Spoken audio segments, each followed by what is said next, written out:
আমার first employee hire করার experience mixed ছিল। কিউটেকে হচ্ছে আমি তখন যখন ফার্স্ট প্রজেক্টটা পাই, আই ওয়াজ থিঙ্কিং যে কাউকে হচ্ছে নেই যে আমাকে হেল্প করতে পারবে আর কি। সো তখন হচ্ছে আমি একটা জব পোস্ট করি। তখন আমার স্ট্যাক ছিল হচ্ছে জাঙ্গো পাইথন। সো এখন আমরা অনেকগুলো স্ট্যাকে কাজ করি। এখন দেখা গেছে PHP Laravel, MERN, Django, fast API, তারপরে হচ্ছে ফ্লাটার, স্প্রিং বুট এবং সামনে ডট নেটও স্টার্ট করার একটা প্ল্যান আছে। বাট তখন শুধু জ্যাঙ্গোতেই আমরা কাজ করতাম আর কি।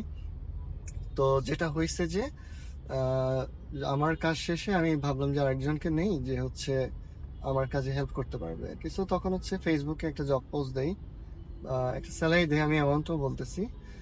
ইট ওয়াজ 22,000 আই থিঙ্ক। তো এই টাকায় হচ্ছে আমি জব পোস্ট দেওয়ার পর দেখলাম অনেকে অ্যাপ্লাই করছে।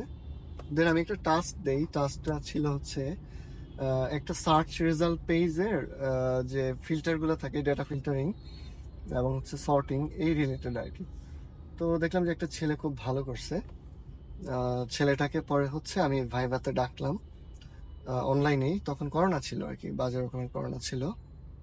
অনলাইন হচ্ছে কথা বলে দেখলাম যে ওর বেশ ভালো বেসিক নলেজ আছে, ফান্ডামেন্টাল নলেজ খুবই ভালো, এবং হচ্ছে যে কথাবার্তায় ভালো, খুবই ফ্রেন্ডলি ছেলে, ডিসেন্ট। সো ওকে আমি হায়ার করে নিই আর কি। এরপর দেখলাম ও দারুণ কাজ করে এবং হচ্ছে চলতেছে চলতেছে 3 মাস 6 মাস, 3-4 মাস ছিল মনে হয়। দেন হুট করে ওর সাথে আমার একটা খুব ভালো সম্পর্ক হয়ে গেছিল। হুট করে হচ্ছে একদিন আমাকে বললো যে ভাইয়া আমি ও কোম্পানিতে একটা জব পাইছি, খুবই ভালো। আহ, খুবই ভালো না আর কি, অ্যাকচুয়ালি আমাদের চেয়ে 3,000 টাকা বোধহয় বেশি ছিল আর কি। তো আই ওয়াজ সো ডিসঅ্যাপয়েন্টেড এবং অলমোস্ট হচ্ছে মানে আমি ইমোশনাল হয়ে গেছি আর কি, যে ওকে হচ্ছে আমি কত ফ্যাসিলিটি দিচ্ছি, আসলে তেমন কোনো ফ্যাসিলিটি না। কারণ তখন আমরা নিজেরাই স্ট্রাকচার ছিলাম না আর কি।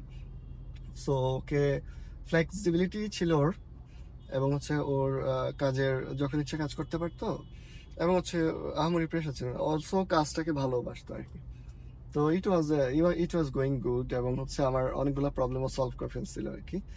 তো ও যখন চলে যাবে শুনলাম, আমার মন খারাপ হয়ে গেছে আর কি, আমি খুবই আপসেট হয়ে গেছি।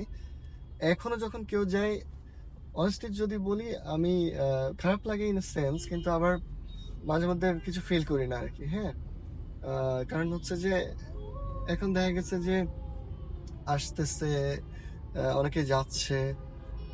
তবে এখন বেশিরভাগ সময় আমাদের এখান থেকে যদি কেউ চলে যায়, সে যায় হচ্ছে হয়তো বিদেশ চলে যাচ্ছে, বা অনেক ভালো একটা অপরচুনিটি পাইছে।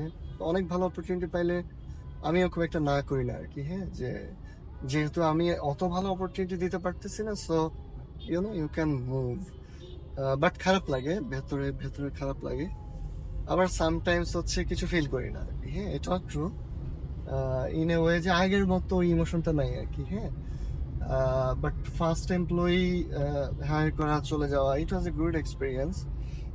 এবং হচ্ছে ওই ছেলের সাথে এখনো I mean connection.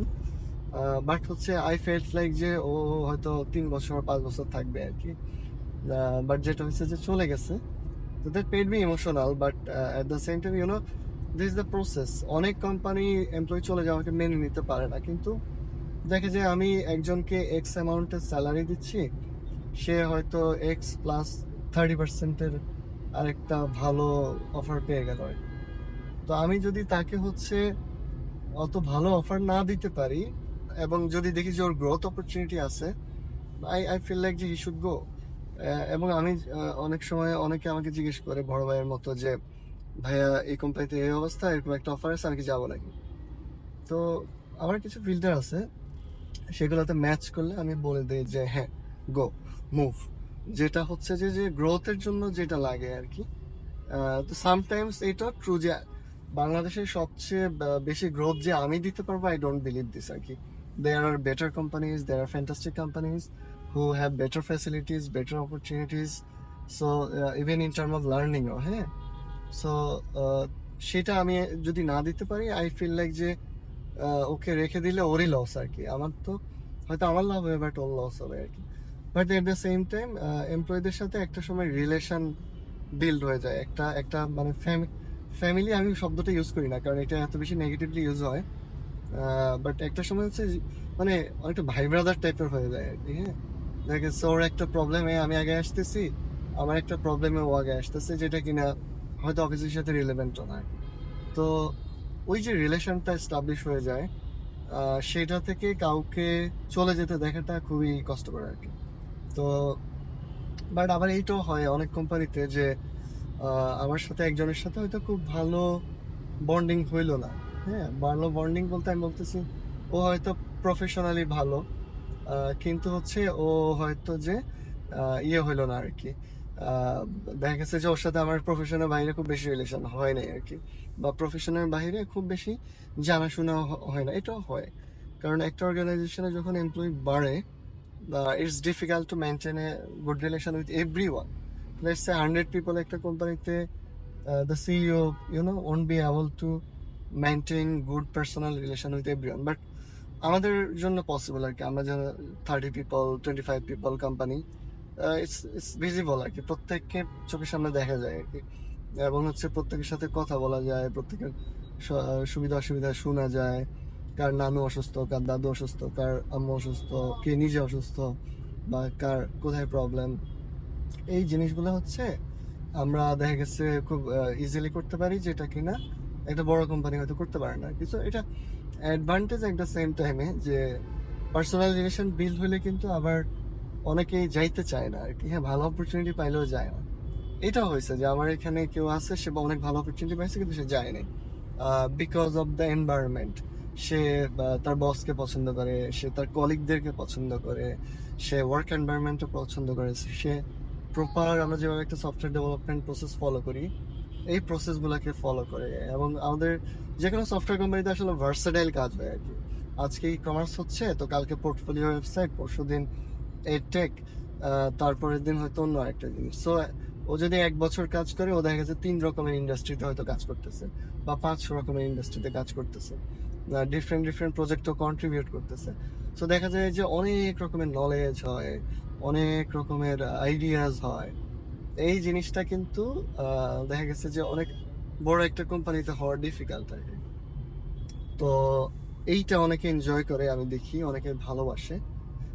So that's the thing, that's the thing to actually, যেটার জন্য মানুষ অনেক সময় যায় না আর কি, বা অনেক সময় রিটেইন করে।